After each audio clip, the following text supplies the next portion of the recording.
So here's a rundown on some of our headlines for this Tuesday morning. In terms of the state of Alaska, officers in Anchorage apprehended an armed suspect who was found in a stolen vehicle. On Sunday afternoon, they got a call of a suspicious occupied vehicle. When officers arrived, a suspect exited what they found out to be a stolen vehicle and tried to run. They then deployed less than lethal rounds. He was armed with knives.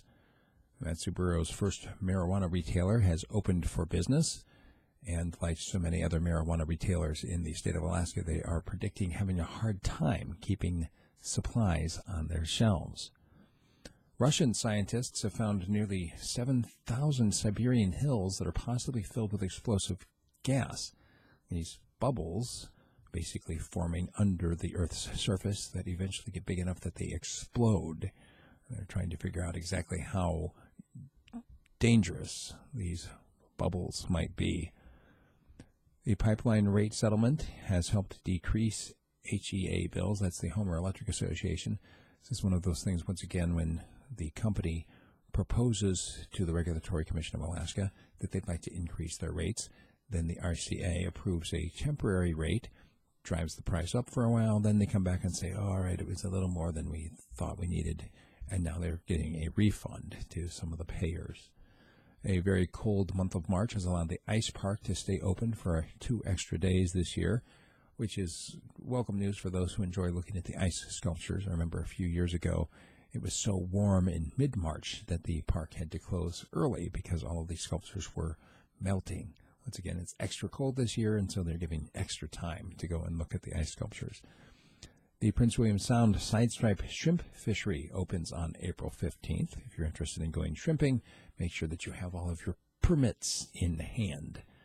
There is a graphite mining company considering putting a manufacturing plant, on the Kenai Peninsula. So they're looking at a graphite find up near Nome and then trucking that graphite down to the Homer area, somewhere in the Kenai Peninsula, for a plant where they would do some kind of value-added work. So instead of just having the raw material leaving the state of Alaska like so much of our other raw materials do, this one they're hoping to turn into a product here in the state of Alaska that can be then shipped overseas or wherever else. A lot of the products include car batteries. Also, BLM Alaska has come up with a new digital series of maps that can be downloaded to your phone, so you can be out there with a GPS-enabled device and see where you are on the map.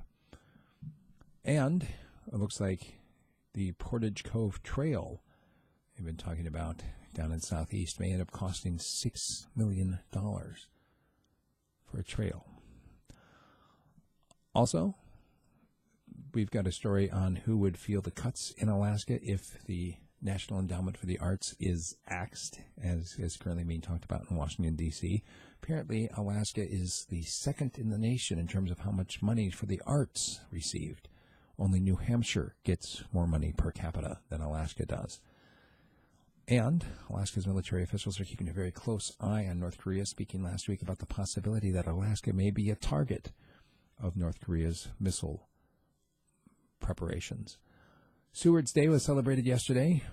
That's right, yet another day for state offices to be closed. And a reminder from the Permanent Fund Dividend Division that the filing time of 11:59 p.m. on Friday, March 31st is a cold cutoff. Even if you're on the site, if you haven't hit submit at that time, it's over.